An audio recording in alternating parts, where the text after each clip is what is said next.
ભાવનગર શહેરને પીવાનું પાણી પૂરું પાડતા બોર તળાવમાંથી વગર ટેન્ડરે પથ્થરો કાઢવાની કામગીરી ચાલતી હોવાનો આક્ષેપ થયો છે। કમિશનરને લખવામાં આવેલા પત્રમાં બોર તળાવમાંથી કરોડો રૂપિયાની કિંમતના પથ્થરો તથા માટી કાઢવામાં આવી હોવાનું જણાવવામાં આવ્યું છે।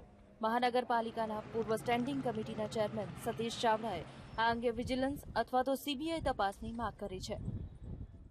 આ ખનન પ્રવૃત્તિ થઈ છે અને સમજી શકાય કે 1.5-2 કરોડની વસ્તુ તમે ટેન્ડરાઇઝ શા માટે ન કર્યું? પ્રશ્ન એ છે, કાયદાકીય પ્રશ્ન છે કે ટેન્ડરાઇઝ કરવું જ પડે। 10 લાખ ઉપરની કોઈ પણ વસ્તુ હોય તો રાજ્ય સરકારનો પરિપત્ર છે ટેન્ડરાઇઝ કરવું ઓનલાઈન, ને કોર્પોરેશનનો 5 લાખ ટેન્ડરાઇઝ કરે છે ઓનલાઈન। તો નહીં કરવાના કારણો કે કાંઈક આની અંદર ઉપર સુધી ગુજરાત સરકાર સુધીના કોર્પોરેટર સાથે મિનિસ્ટરો પણ હોઈ શકે। બોર તળાવ મહાનગરપાલિકા હસ્તક છે, પરંતુ તેમાંથી માટી કાઢવા માટે સરકારના ખાણ ખનીજ વિભાગની મંજૂરી લેવી જરૂરી છે અને પથ્થર તથા માટી કાઢવાનું કામ કાયદેસર રીતે કરવામાં આવ્યું હોવાનું ખાણ ખનીજ વિભાગના અધિકારી કહી રહ્યા છે।